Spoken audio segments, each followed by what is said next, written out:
마이크. 이거 도저히 안 될 것 같습니다. 네, 제가 선거와 관련해서 말씀을 드리려면 마이크를 쓸 수 없는 상황이어서 우리 기자분들하고 아주 짧은 기자회견과 질문 응답을 한 다음에 마이크 없이 여러분께 말씀을 좀 드리려고 합니다. 목소리가 제가 약해서 크게 말씀드리기 어렵기 때문에 뒤쪽에 계신 분들은 가능하면 앞쪽으로 조금씩 이동해 주시면 고맙겠습니다. 사회를 보시려고 했는데 도저히 진행이 안 되죠. 윤석열 구속시키라!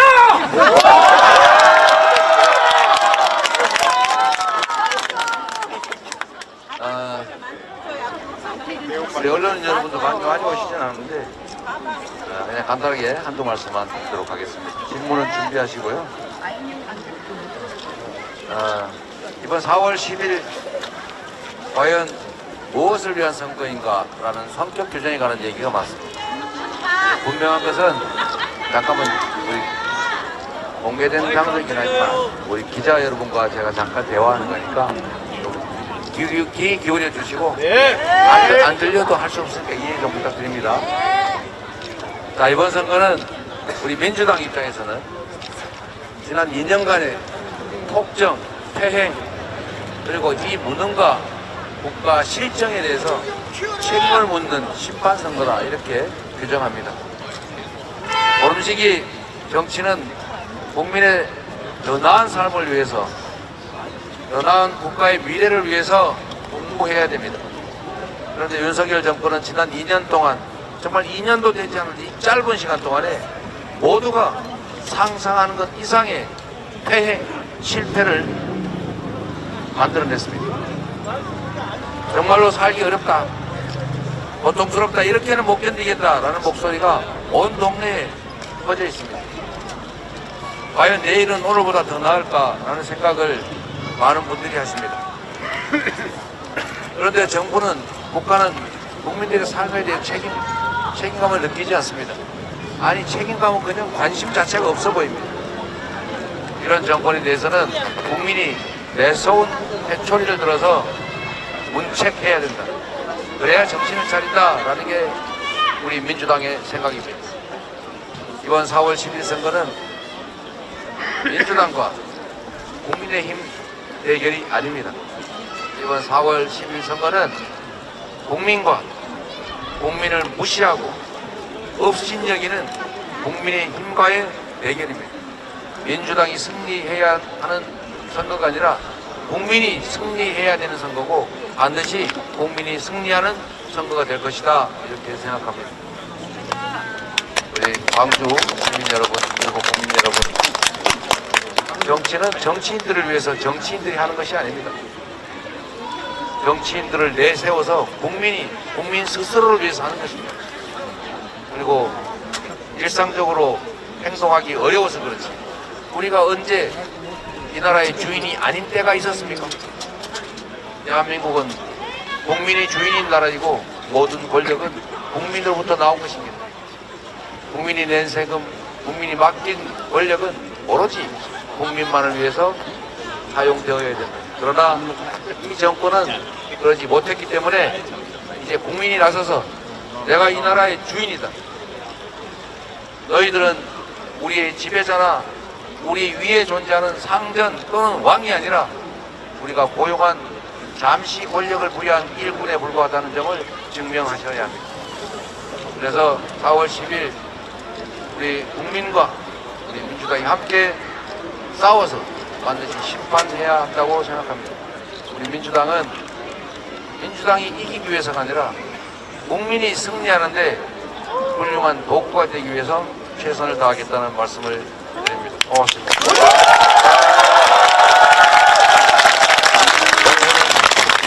방송이 때문에 지금은 조용해 주세요. 우리 언론인 여러분, 혹시 질문이 있으면 몇 가지 하고 저희가 마이크 없이 우리 주민들과 국민과 대화를 좀 하도록 하겠습니다. 혹시 있으신가요? 어디신가요? 아, 네. 위원장께서 입장문을 내셔가지고 네. 박용진 후보 문제나 뭐 네. 양문석 후보의 발언 같은 문제를 해결하는 과정에 있어서 네. 그 중도층 표심을 고려한 좀 결정을 해야 한다고 하셨고요. 좀 전에 그 곽상원 후보께서도 그 양문석 후보를 비판하는 입장을 내셨거든요. 네. 그 김부겸 위원장께서 말씀을 하셨기 때문에 이 문제를 선대위에서 공식적으로 다시 한번 논의를 하실 생각이 있으신 건지. 요거를? 이 문제를 선대위 차원에서 어떤 문제? 박용진 후보 문제나 양문석 후보 문제. 제가 이 박용진 후보 문제나 양문석 후보에 관한 문제는 제가 하남에서 명확하게 이미 말씀드렸습니다. 뭐 참고해 주시고요. 선대위 안에 선대위원들이 여러 분이 계시기 때문에 각자가 또 생각이 일부 다를 수가 있습니다. 우리는 군대가 아닙니다. 정치는 다양한 생각을 가진 사람들의 모임입니다. 그렇기 때문에 생각이 다를 수 있고 표현할 수 있습니다. 그러나 분명한 것은 당에는 당헌, 당규와 시스템이 있습니다.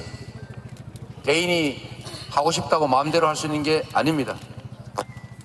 박용진 후보가 출마했던 서울 강북을 지역구 문제는 다시 한번 정리하면 경선은 끝났습니다. 정봉주 후보가 당선됐습니다. 정봉주 후보가 당선됐지만 경선 과정에 문제가 있었던 것은 아닙니다. 뭐 하실 말씀이 있으세요?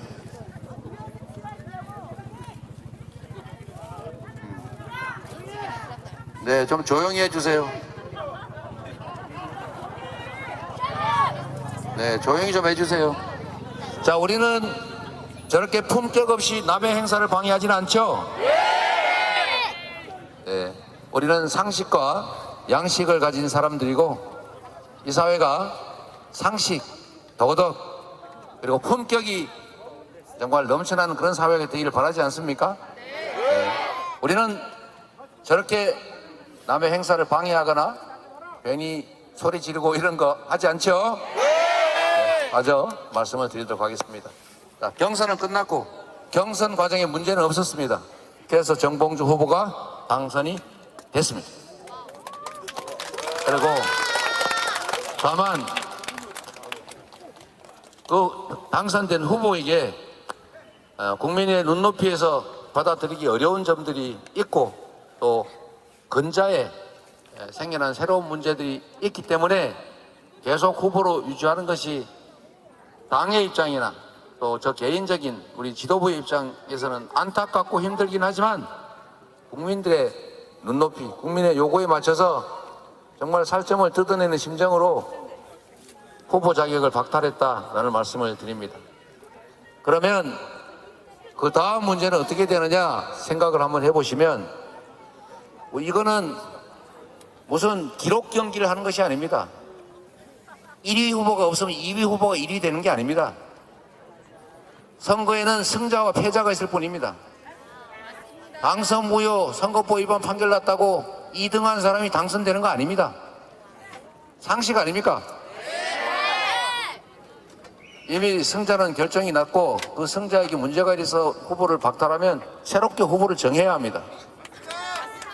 그리고 물론 정하는 방법은 차점자를 전략 공천할 수도 있고 제3자를 전략 공천할 수도 있고 원칙에 따라서 후보들을 다시 공모해서 제한하지 않고 박용진 후보도 참여하고 다른 후보들도 참여하고 그래서 경선에서 또 정하면 되지 않습니까? 그렇게 하기로 했습니다. 그게 공정하지 않습니까? 그게 당헌 당규에 맞지 않습니까? 그게 시스템 공천 아닙니까? 그렇게 하기로 했습니다.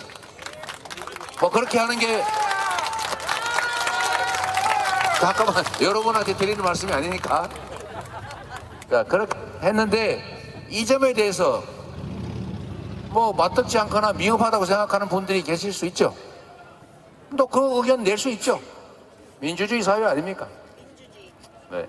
그러나 결정은 최고위원회가 하는 것입니다. 당원이 당헌 당규에서 주어진 권한을 정말로 상식과 국민의 눈높이에 맞게 행사했고 차점자를 전략 공천하지도 제3자를 전략 공천하지도 않고 모두에게 문호를 개방해서 당규 시스템에 따라서 경쟁을 거쳐서 후보를 정하기로 했으니 우리 수용해 주시면 좋겠다 이 말씀을 드립니다. 또 한 가지는 양문석 후보 얘기인데 제가 오면서 지금 곽상은 후보하고도 통화를 했습니다. 통화를 해서 제가 이런 말씀을 드렸습니다. 제가 아는 노무현 대통령은 자신을 왕이나 지배자로 여기지 않았다. 국민에게 봉사하는 충직한 대리인, 일꾼이라고 생각하셨다. 그리고 본인도 살아생전에 이렇게 말씀하셨습니다. 국민이 대통령 욕할 수 있다. 욕하는 건 국민의 권리다. 얼마든지 하셔라. 이렇게 말씀하시지 않았습니까? 저한테도 욕하는 사람 많습니다.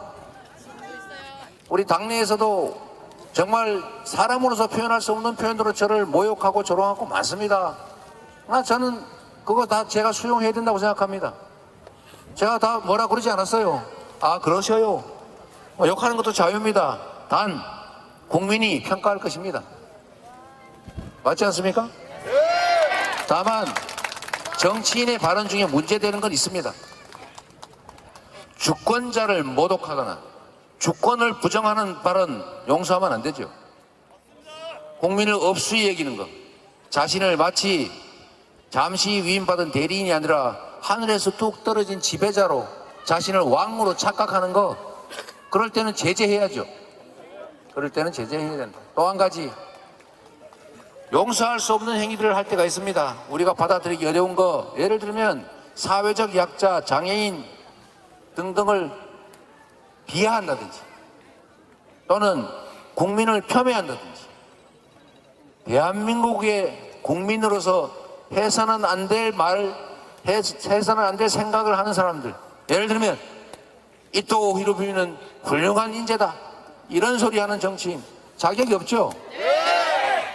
정말로 정의에 어긋나는 생각을 하는 사람들, 국민들을 이 작은 권력욕 때문에 자기 한번 권력 누리고 살아보겠다는 그 욕망 하나로 그 수없이 수백 명의 사람들을 총칼로 죽인 사람들, 광주 5.18 민주화 운동을 턱도 없이 북한군이 무슨 어쩌고 개입을 해서 그랬다는 폭동이라는 둥 이런 소리 하는 사람, 이건 민주공화국 대한민국 국민으로서 자격이 없는 사람들이죠. 이럴 때는 책임을 묻는 것입니다. 그러나 대리인끼리, 정치인끼리 입장이 달라서 비난하고 비판하고 표현이 좀 과하면 그거 표현의 자유로, 정치적 자유로 용인해야 그게 제대로 된 나라 아닙니까? 맞습니다. 이재명한테 저 나쁜 놈 어쩌고 저쩌고 해도 아니 욕할 수 있는 거 아닙니까? 안 해요. 주인에게 욕을 하면 안 되지만 대리인끼리는 경쟁하는 과정에서 네가 더 나빠 라고 말할 수 있는 것 아닙니까? 그 경쟁, 대리인끼리의 경쟁은 결국 국민이 판단하시면 됩니다. 자기 입으로 말한 것에 대해서 자기가 인격적인 책임을 지면 됩니다. 임금님 귀는 당나귀 귀라고 얘기도 하지 않습니까? 왕이 지배하는 시대에도 그 소위 뭔 편입니까? 공연단들이 다니면서 왕 흉보고 풍자하고 그랬잖아요. 왕조 시대에도 그런 거 잡아가지 않았어요. 네, 맞습니다. 응? 대통령, 국회의원, 당대표한테 욕 좀 하면 안 됩니까? 이런 거는 차원이 다르다라고 저는 정리해야 된다고 생각합니다. 물론 생각이 다를 수 있어요. 그런데 저는 이 문제를 국민의힘이 들고 나온다는 걸 보고 정말 기가 찼습니다. 세상 사람 다 욕할 수 있는데 국민의힘은 욕할 수 없는 겁니다. 노무현 대통령 조롱 비하 진짜 많이 한 그 사람들이 누굽니까? 환생경제 들어보셨어요? 기억하시는 분 계십니까? 노무현 대통령을 인간 취급했습니까? 어찌 그래 놓고는 그 양문석 위원장이 칼럼에 쓴 글자 그걸 가지고 비난을 합니까? 이렇게 뻔뻔한 사람들 봤습니까? 이거 인간이 할 짓입니까? 내가 인간이 할 짓이냐 이거 한다고 또 막말했다 그럴지 모르겠어요. 저는 이 국민의힘의 이 이중잣대, 이 뻔뻔함, 이 파렴치함, 이 적반하장 정말 이해도 안 되고 용납이 안 됩니다, 여러분. 저는 정말 가끔씩은 정신세계에 조금 문제가 있나? 라는 생각이 있어요. 오죽하면 제가 이러겠습니까? 노무현 대통령에 대한 그 양문석 후보의 표현, 언론에 다 나와 있잖아요. 물론 과하지요. 그러나 환생경쟁과 뭐 그거 하면서 그들이 대놓고 했던 말, 입에 담기도 어려운 그 말 생각해 보세요. 그 말을 해놓고 어떻게 그걸 비난을 합니까? 이게 바로 이 윤석열 정권의 본질입니다. 자기들이 무슨 짓을 하는지를 몰라요. 자기들이 얼마나 나쁜 짓을 하고 있는지를 생각을 못하니까 저런 말을 하는 겁니다. 우리 기자님, 제가 너무 심하게 얘기한 것 같아서 미안한데 너무 어처구니 없어서 한 얘기니까 이해를 좀 부탁드립니다. 네. 혹시 더 있으세요? 네, 없으시죠? 네. 뭐 괜찮습니다. 네, 마치겠습니다.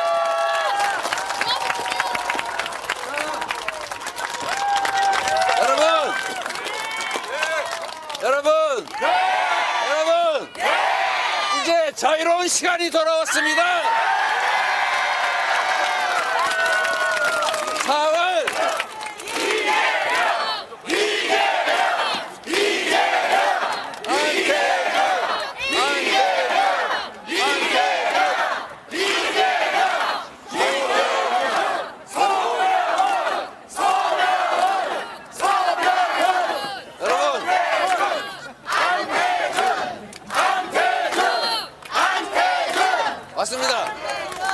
맞습니다, 여러분. 잘생겼다. 여기는 이재명 후보는 없습니다. 안태준 후보와 소병훈 후보가 있을 뿐입니다.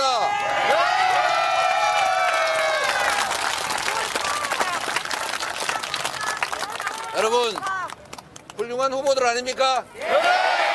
아니 무슨 5.18 폄하 발언을 합니까? 아니면은 일제를 찬양하기를 합니까?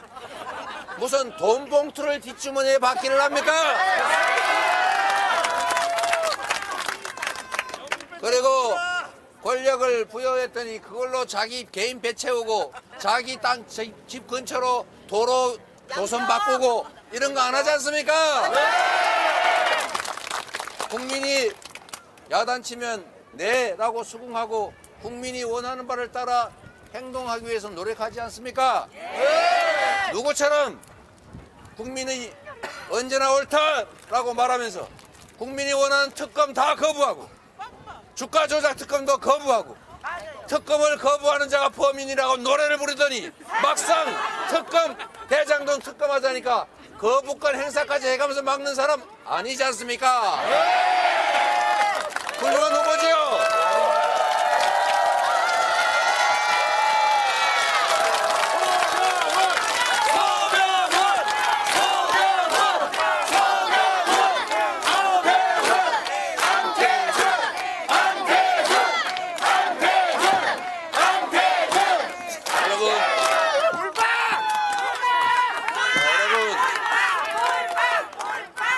뭘로 몰빵을 하자는 거예요?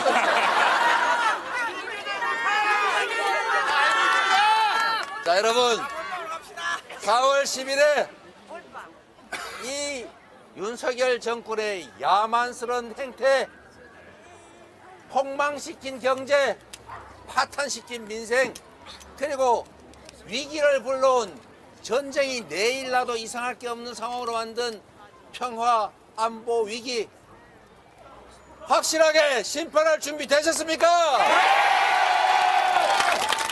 심판해야지요. 국민이 그야말로 당신들이 생각하는 것처럼 어리석고 가짜뉴스 몇 개 뿌리면은 막 휘둘리는 그런 존재가 아니라는 것을 이번 4월 10일에 확실하게 보여줄 자신 있으시죠? 하다못해 강아지도 잘못하면 훈계해야 되지 않습니까? 우리의 운명을 좌우하는 정치 집단, 정치 권력이 국민을 무시하고 국민이 맡긴 권력으로 사익이나 채우고 정말 피땀 흘려 번 돈 세금으로 냈더니 그거 어디 재벌들 세금이나 깎아주고 외국 여행이나 열심히 다니고 순방은 경제다 이런 이상한 소리를 하는 데에 대해서 반드시 책임을 물어야 되겠죠. 여러분이 이 나라의 주인입니다. 여러분의 내일뿐만이 아니라 우리의 자녀들, 그 자녀의 자녀들이 살아갈 이 땅이 희망이 있고 활기 넘치는 그런 세계에 인정받는 나라 만들려면 우리가 지금 이 순간에 행동해야 되지 않겠습니까? 해주시겠지요? 누군가한테 의존하지 않고 내 삶은 이 나라의 운명은 내 손에 달려있다. 내가 책임지겠다라는 생각으로 확실하게 행동하고 실천해 주시겠습니까? 여러분을 믿어도 되겠습니까? 여러분, 대한민국은 통치자들이, 권력자들이 이끌어온 것이 아닙니다. 이 나라에 위기가 처했을 때 언제나 백성들이 나서서 그 위기를 이겨냈습니다. 지금도 대한민국은 위기입니다. 제가 부족해서 이런 상황 만든 것 같은 그런 괴로움도 있습니다. 그러나 여러분, 위기는 기회입니다. 지금 우리는 무엇이든지 감수할 준비가 되어 있습니다. 이 위기를 벗어나기 위해서 필요한 일이라면 어떤 것도 받아들일 준비가 되어 있기 때문에 정치인들만 정신을 차리면, 대통령만 정신을 차리면, 공무원들만 제대로 할 일 해내면 완전히 새로운 사회로 갈 수도 있습니다, 여러분. 여러분,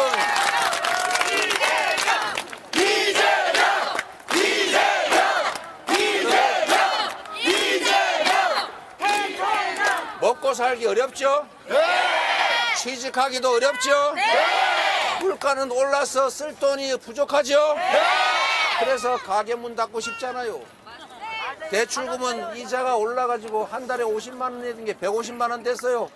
월급은 똑같고 물가는 오르는데 내야 될 월세도 오르고 원리금 점점 늘어납니다. 어떻게 살아요? 정말 힘들지 않습니까? 이럴 때 정부가 필요한 것입니다. 이럴 때 국가가 필요한 것입니다. 어려울 때일수록 여유 있는 사람들이 좀 더 힘을 내고 힘들고 어려운 사람들을 부축해서 함께 이 위기를 이겨내는 것 자체가 당연히 해야 될 우리 공동체의 기본적 원리일 뿐만 아니라 이렇게 해야 경제가 살아납니다, 여러분. 여러분, 경제 살리는 거 어렵지 않습니다. 경제가 뭡니까? 지금은 정말로 어려울지라도 앞으로 상황이 좋아질 수 있다는 믿음이 생기면 외상으로라도 투자를 하는 것 아닙니까? 돈이 없지만 돈이 팽팽 많이 돌면은 경기가 활성화돼요. 그런데 돈이 많으면 뭐합니까? 돈이 1조 원이 있어도 재벌들 창고에, 재벌들 통장에 차곡차곡 쌓이면 그냥 그걸로 끝이에요. 그런데 천억이라도 우리 국민들 주머니에 지역화폐 형태로 저번에 재난지원금처럼 지원하면 그 돈 동네 골목에서 쓸 것이고, 동네 골목에 쓰면 우리 저기 리첸시아 헤어커트 돈 벌 거 아닙니까? 리첸시아 헤어컷 원장님이 그거 혼자 먹고 은행에다 그냥 집어넣고 말겠어요? 아니요. 이때까지 못 줬던 외상값도 갚고, 그리고 막걸리도 한잔 먹고 호프집도 가고, 맞아요. 슈퍼에 장도 보고 할 것 아닙니까? 그러면 슈퍼 주인도 돈 벌면 매출 올리면 막걸리 한 잔 먹는 거고, 애들한테 용돈 줘서 아이들은 문방구 가서 물건도 좀 사고, 그래서 돈이 막 돌면은 1,000억이 2,000억 되고, 그게 5바퀴 돌면 1조 원 되는 겁니다, 여러분. 이 간단한 원리를 이해를 못해요. 경제는 심리인 것입니다. 경제는 순환인 거예요. 부자가 초부자가 아무리 많이 가져도 그 사회의 경제 총량은 늘어날지 몰라도 그건 죽은 경제입니다. 총량은 작아도 모든 구성원들이 조금씩 나눠서 많이 돌리면 살아있는 경제인 거예요. 그래서 지금 먹고 살기 어렵고 경제 어렵다고 하니까 이렇게 만든 원인을 생각해 봐야 될 것 아닙니까? 왜 멀쩡히 있는 중국, 러시아 찝쩍거려 가지고 안 건드려 가지고 적대화해 가지고 서로 무역 줄어들어서 최대 흑자국 중국이 최대 적자가 되어버렸지 않습니까? 이게 대체 뭐 하는 짓입니까? 아니 대만하고 중국하고 아니 대만 해협에서 뭔 얘기를 하든 간에 아 우리는 국제 질서를 존중합니다 이 한마디 하고 가만히 있으면 될 거를 왜 찝쩍거려 가지고 아무 이득 없이 대체 뭘 하는 겁니까? 외교의 제1 목표는 폼을 잡고 그냥 큰 소리 뻥뻥 쳐가 폼 잡는 게 아니고 국익을 지키는 거예요. 국민의 이익, 나라 이익을 지키는 게 목표인 것입니다.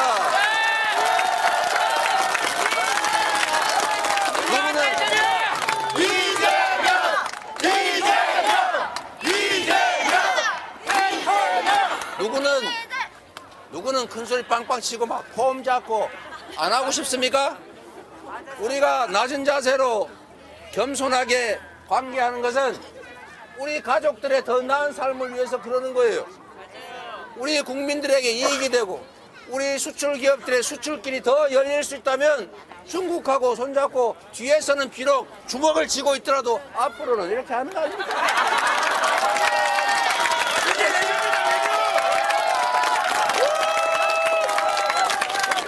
여러분 그래서 외교적 언사라는 말도 있는 겁니다. 시켜서 그런 건 몰라요.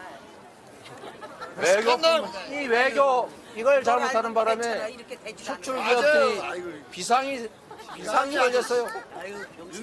여러분 무식 얘기를 한번 하겠습니다. 아리백 몰라도 된다고 누가 그랬죠? 여러분 이제 여러분도 아시죠? 우리 모든 애들도 알라는 거 아닙니까? 모를 수 있지요. 모르면 배워야지요. 내가 몰랐습니다. 그렇게 중요한 것인지를 몰랐으니 지금부터 열심히 배워서 그것 때문에 우리 수출 기업들이 국내 생산 기지를 해외로 옮기는 그런 일 생기지 않게 하겠다라고 해야 되는 것 아닙니까? 맞습니다. 지금 조금 전에 반도체를 살리겠다 뭐 이런 얘기를 정부가 열심히 한다는데 말로만 하면 뭐합니까? 진짜 문제가 뭔지 아십니까 여러분? 반도체 생산에 엄청난 전기가 필요합니다. 그런데 전 세계 글로벌 기업들이 이제는 재생에너지로 생산하지 않는 제품은 사지 않겠다.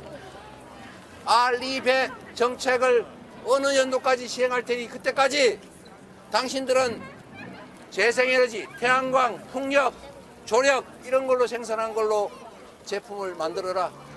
이제 화석연료로 석탄으로 기름으로 만든 거 우리는 사지 않는다. R200 알겠습니까?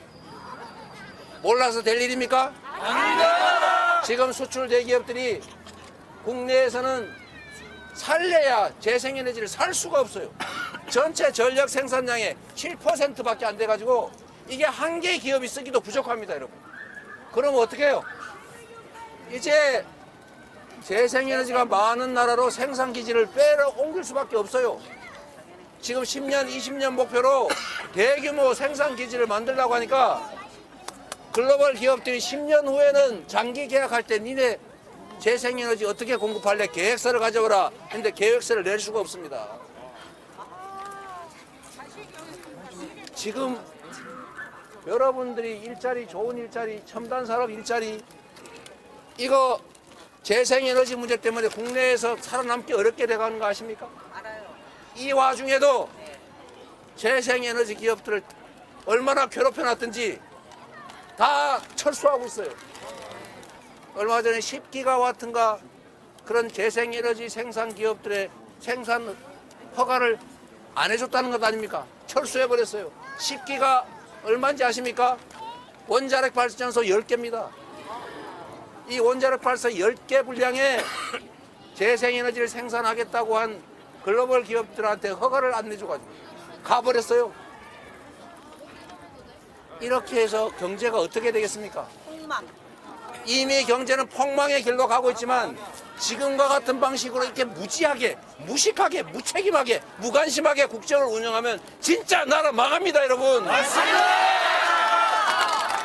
이재명이 답니다. 여러분, 경제만 이런 게 아닙니다. 외교, 정말 아까 얘기했잖아요. 한반도 지금까지 평화 체제가 잘 유지됐지 않습니까? 전 세계 글로벌 기업들이 투자했는데 지금 미국에서 한반도에 전쟁 위험이 있다라고 공식 경고하고 있습니다. 거기다가 핵 전쟁 위협도 있다라고까지 얘기합니다. 여러분이 투자자라면 유럽에 투자하겠습니까? 전쟁 위협 운운하는 한반도 대한민국에 투자하겠습니까?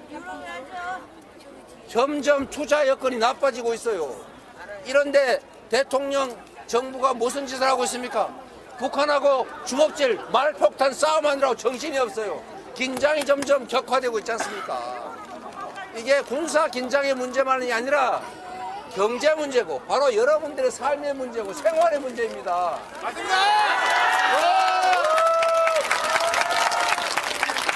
전쟁이냐 평화냐, 이기는 전쟁 뭐가 그리 좋습니까, 여러분? 전쟁에서 이기면 좋습니까? 다 파괴되고 대량으로 살상나고 난 다음에 살아남은 사람이 더 많은 쪽이 이기는 건데 그렇게 되면 좋습니까, 여러분? 진짜 안보는 싸우지 않고 이기는 것이고 더 좋은 최상의 안보는 싸울 필요가 없는 평화인 것입니다, 여러분. 그래서 아무리 비싼 평화도 승전 전쟁에서 이기는 것보다 나은 것입니다, 여러분. 그런데 왜 자꾸 긴장 격화를 시킵니까? 확률이 1억만 분의 1이라 할지라도 전쟁의 위험은, 충돌의 위험은 낮춰야 하는 것입니다. 그러려고 맨날 우리 청년들 수십만 명씩 그 젊은 시절을 군대에 가지 않습니까?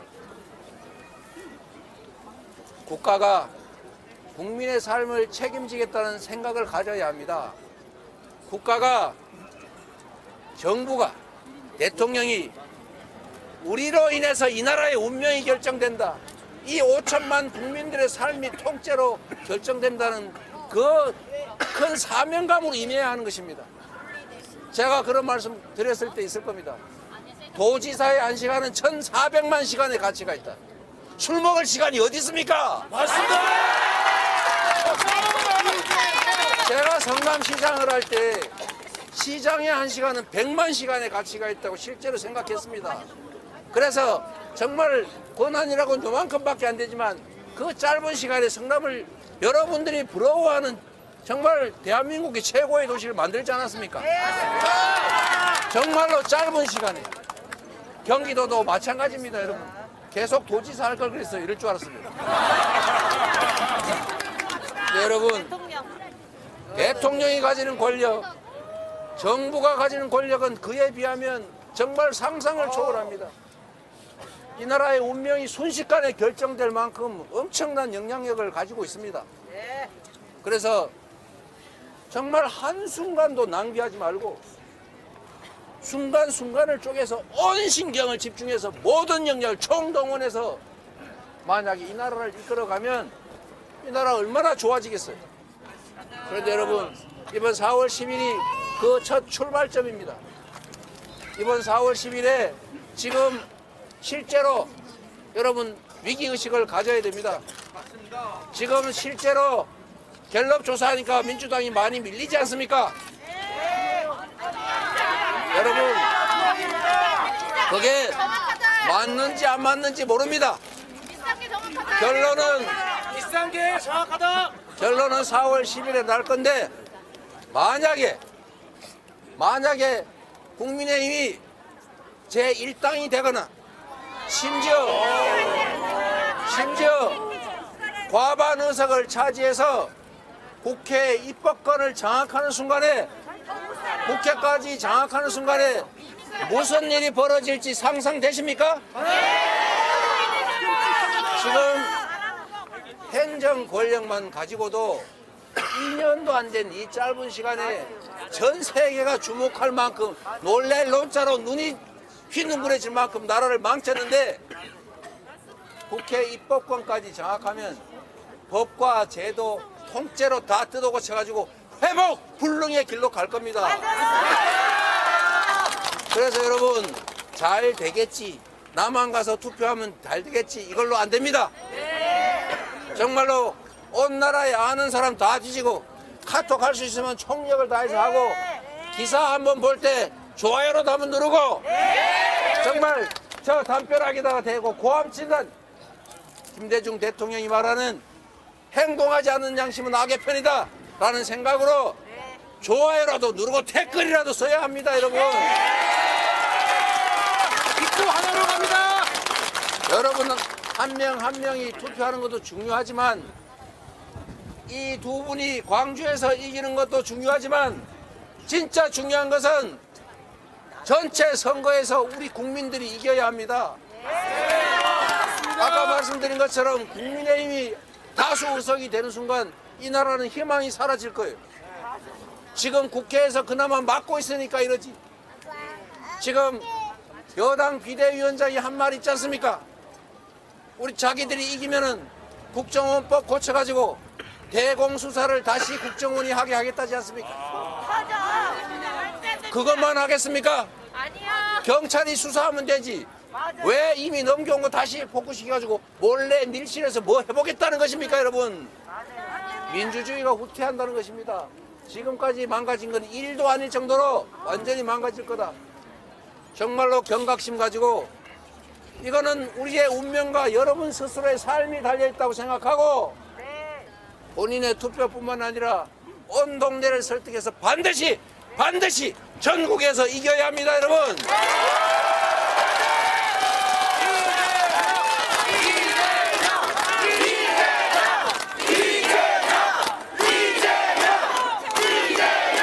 그리고 여러분 마지막으로 말이 너무 많았는데 이 말씀 하나 드리고 가겠습니다. 먹고 사는 문제가 제일 중요합니다. 보수 정권이 경제에 유능하다고요? 누가 그래요? 부패한 데다가 무능하기까지 하다는 거 확실하게 증명했죠? 그것도 2년도 안 된 시간에. 내가 해도 그거보다 낫다. 경제를 살리는 거 간단합니다, 여러분. 아이 그럼요. 생각 한번 해보세요. 대통령이 지금 전국을 다니면서 평소에는 안 하더니 선거 때 되니까 막 다니십니다. 여기저기 이거 하겠다 저거 하겠다 약속한 게 뭐 1,000조 원 된다는 보도들도 있어요. 거짓말. 그런데 여기 보세요. 그거 말고 1,000조 원 그 돈이 어디 있습니까? 주머니한테 있습니다. 양평당 있잖아요. 양평당. 1,000조 원 그런 얘기 말고 아주 쉽게 경제 살리는 길 있습니다. 제가 예를 한번 들어볼게요. 김건희 백 팔아서 팔아라. 맞아. 저번 코로나 위기 때 여러분 고생 많이 했죠? 그때 민주당과 우리 경기도에서 재난 기본소득 지급했죠? 그거 경기도에서 겨우 1조 3천억 지급했습니다. 1,000조 원 하면 요만큼 됩니까? 1,000조 원에 비하면 눈꽃만큼이죠. 전 국민에게 가구당 100만 원씩을 지역 화폐로 지급해서 여기 비첸시아 헤어샵에도 쓰고 저 떡집에도 쓰고 삼성영어에 저기 학원비도 내고 이렇게 하면 동네에 돈이 팽팽 돌 것 아닙니까? 그때 코로나 때 생각해 보십시오. 약 6개월 동안 경기가 정말 평소 화랑 때보다 더 좋았잖아요. 맞습니다. 그래서 어떻게 됐어요? 골목 경제가 좋아진 것뿐만 아니라 거래를 하면 세금 나오죠. 소득 늘어나니까 소득세 늘지요. 거래세 늘지 않습니까? 재정에도 도움이 됩니다, 여러분. 그러는데 얼마 들었냐? 15조 원밖에 안 들었어요. 15조 원. 1000조 원에 요만큼. 1000조 원에 요만큼. 지금 당장 얼마든지 시행할 수 있습니다. 그러면 여러분 저 멍멍이발소도 살 수 있어요. 네? 이 쉬운 길을 왜 안 갑니까? 오히려 지역 카페 발행 좀 해서 동네 골목에서 돈 좀 쓰게 하자고 했더니 그걸 깎아서 영원으로 만들지 않습니까? 맞습니다. 주부라는 얘기 아닙니까? 지역 카페 너무 좋아요. 여러분 이런 정권을 계속 유지하게 하면 여러분의 삶이 힘들어집니다. 그래서 여러분의 삶을 개선하는 것은 열심히 일하는 것도 중요하지만 여러분을 위해서 대신 일하는 권력자들이 맡겨진 권력과 예산을 정말 여러분을 위해서 쓰게 하는 것이 열심히 일하는 것보다 훨씬 더 효율적이다 이 말입니다.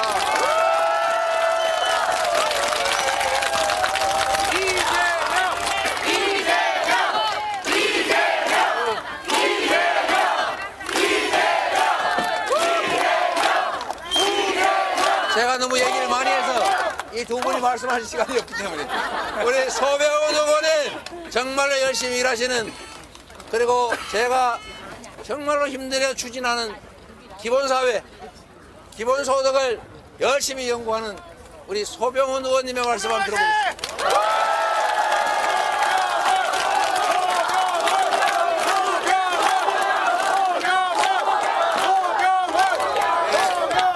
우리 이재명 대표께서 기본소득 우리나라 시작한 분입니다. 제가 국회에서 기본소득 연구포럼 대표원을 하고 있고 우리 당의 기본사회위원회 이재명 대표께서 위원장이십니다. 제가 기본사회위원회 부위원장으로 지금 우리 대표님을 돕고 있습니다. 든든하죠? 조금 봅시다! 좀 전에 제가 한 가지 말씀드릴게요. 조금 전에 4월 10일 선거는 민주당과 국힘의 대결이 아니다 그러셨잖아요. 국민과 윤석열 정권의 폭정의 대결이다. 무엇이 폭정이냐?